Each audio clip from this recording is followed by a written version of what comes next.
안녕하십니까.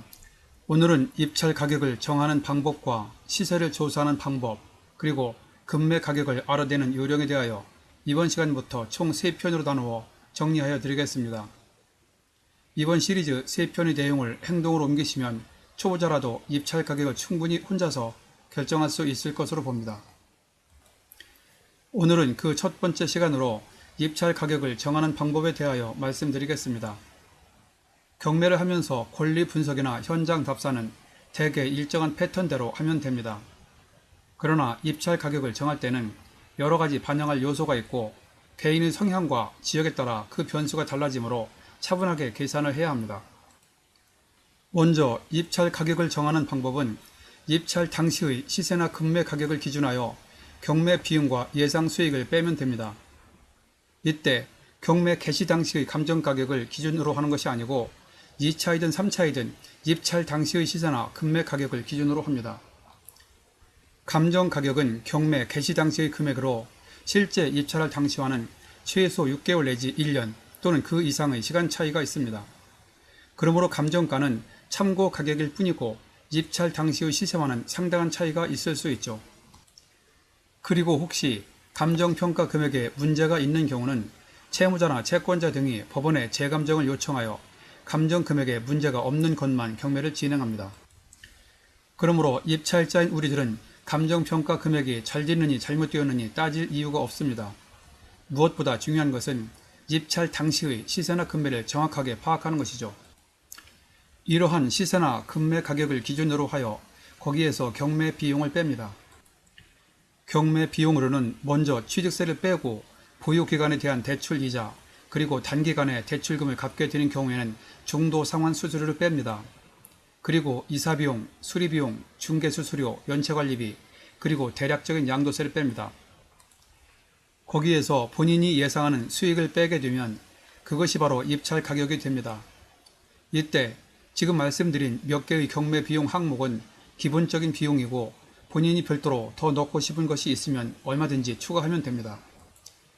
경매 비용을 정할 때 유의할 사항으로서 경매 비용 각 항목은 사안에 따라 달라질 수 있으므로 비용은 넉넉하게 잡아야 합니다.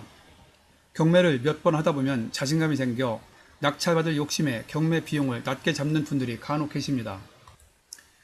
그렇게 낙찰받았다가 나중에 계획대로 안 팔리는 경우 이자가 늘거나 명도가 늦게 되어 관리비가 증가하면 수익이 예상보다 줄거나 때론 수익이 전혀 남지 않게 됩니다.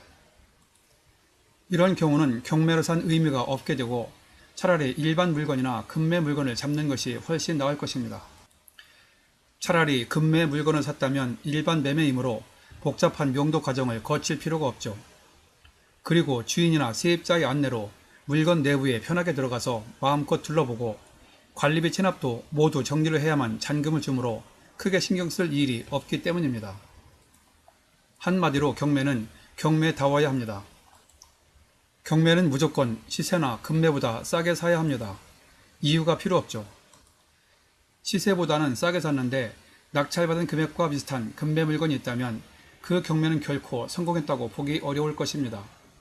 그러므로 입찰 가격을 정할 때는 낙찰이 안 되더라도 경매 비용을 넉넉하게 잡아야 합니다. 다음은 수익을 정하는 요령에 대하여 말씀드리겠습니다. 수익은 낙찰 후 팔았을 때 실제 투입금 대비 재반 경매 비용을 제하고 최종적으로 얼마를 남길 것이냐 하는 문제입니다. 실투자금 대비 몇 %를 남길 것이냐 하는 수익 금액을 비율이죠. 결국 10%냐 20%냐 하는 문제입니다. 아니면 금액적으로 얼마를 남길 것이냐 하는 것입니다. 물건 규모와 본인의 성향에 따라 300만 원을 남길 수도 있고 500만 원을 남길 수도 있습니다. 또는 몇 천만 원 내지 억대 그 이상의 수익도 얼마든지 남길 수 있죠. 그 금액은 여러분이 원하는 만큼 정할 수 있습니다.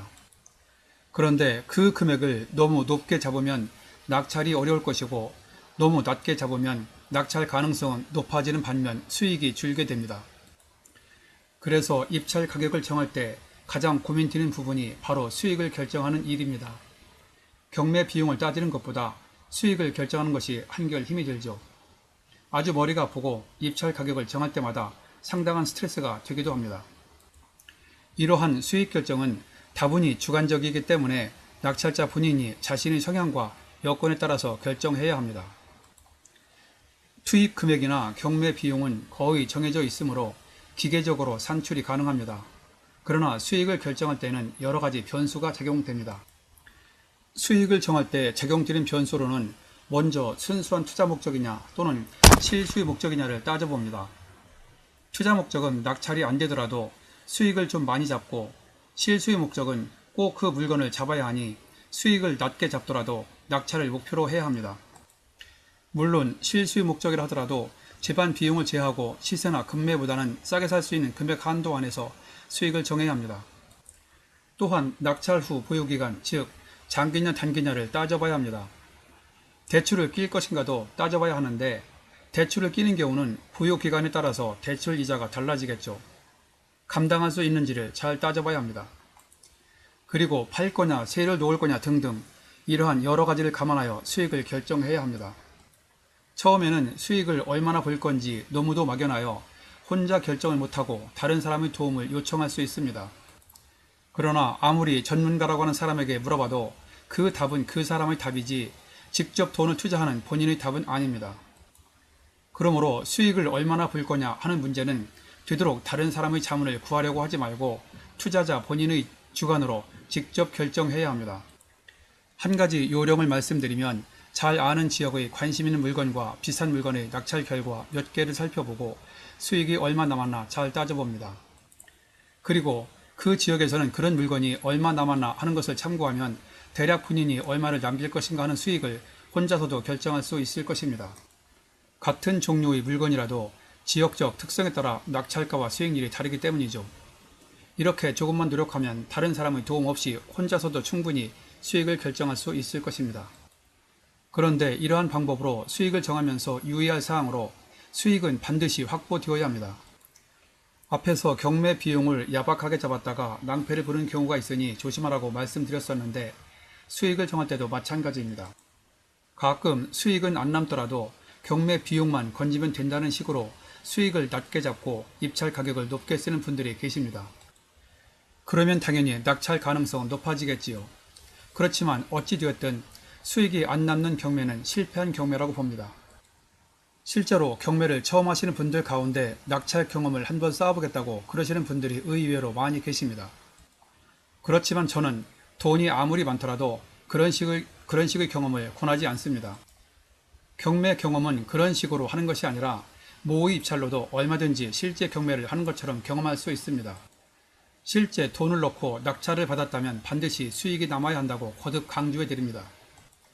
아무리 수익폭을 적게 잡더라도 일단 낙찰을 받았으면 팔고 나서 그 수익으로 가족이나 가까운 사람들에게 최소한 밥 한 끼라도 편하게 살 수 있는 어느 정도 수익을 확보해야 합니다. 그러므로 입찰 가격을 정할 때는 반드시 적당한 수익을 볼 수 있도록 하는 것 또한 상당히 중요합니다. 좀 전에 실제로 입찰을 하기 전에 모의 입찰을 통해 경매를 경험해 보라고 말씀드렸죠. 모의 입찰이란 실제 경매와 똑같은 방법으로 경매를 경험하는 건데, 단지 입찰표를 법원에 내지 않고 권리 분석과 현장 답사를 하고 입찰 가격을 정해보는 것을 말합니다. 경매 연습이라고 할 수 있죠. 아직 투자할 여건은 안 되는데 경매를 한번 경험해 보고 싶거나 경매를 처음 하시는 분들도 막상 혼자 하려니 자신이 없어 망설이는 분들이 많이 계십니다. 그런 분들도 평소에 관심과 열정만 있으면 얼마든지 모의입찰을 통해 충분한 경험을 쌓을 수 있습니다. 실제로 입찰은 하지 않지만 지금까지 말씀드린 요령으로 진짜로 경매를 하는 것처럼 똑같이 해보시면 됩니다. 우선 권리 분석이 어렵거나 멀리 있는 물건은 되도록 하지 마시고, 본인이 살고 있는 데서 가까운 곳에 있는 아파트나 빌라처럼 권리 분석이 쉬운 것을 하나 골라 모의입찰을 해보시면 됩니다. 여러분이 직접 이렇게 모의입찰을 해본 물건은 그냥 지나가지 말고 법원에는 가보지 않았더라도 실제 낙찰 결과와 비교해 보시기 바랍니다. 만일 낙찰 결과 정도만 확인하면 큰 발전이 없습니다. 반드시 모의입찰 금액과 실제 낙찰 금액의 차이를 확인하시어 그 차이가 크다면 다시 현장 답사 등을 통해 그 원인을 분석해야 합니다. 현장에 답이 있기 때문이죠. 때로는 인근 부동산에 들러 낙찰 결과를 가지고 상담을 해봐야 합니다. 혹시 현장을 갔다가 들렀던 부동산에서 낙찰된 물건이라서 달갑지 않게 여기는 기색이 보이면 얼마든지 다른 부동산에 또 가면 되니 걱정하지 말고 낙찰된 물건이라도 당당하게 상담을 해보세요. 그리고 이런 경우 다음에 또 이것과 비슷한 물건이 낙찰되었을 때 상담했던 부동산에게 팔아달라고 맡긴다고 하면 웬만한 부동산에서는 여러분의 상담을 거절하지 않고 받아줄 겁니다. 또한 의외로 괜찮은 부동산을 만나 서로 상생하는 인연을 맺을 수도 있습니다. 이런 식으로 몇 번 모입차를 실전과 똑같이 해보시면 바로 경매가 별거 아니구나 하는 것을 느끼실 수 있을 것입니다. 지금까지 입찰 가격 정하는 방법을 말씀드렸습니다. 이어서 다음 시간 17회 방송에서는 입찰 가격을 정할 때 기준이 되는 시세를 초사하는 요령 2탄을 말씀드리겠으니 챙겨보시기 바랍니다. 17회가 만들어지면 아래에 링크로 연결해 놓겠으니 클릭하시면 바로 보실 수 있을 겁니다. 본 내용이 여러분에게 도움되었다고 생각되시면 아래에 있는 좋아요와 구독 버튼을 눌러주세요. 좀 더 알찬 내용을 만드는 데 큰 힘이 됩니다. 참고로 구독은 무료입니다. 감사합니다. 그럼 다음에 또 뵙죠.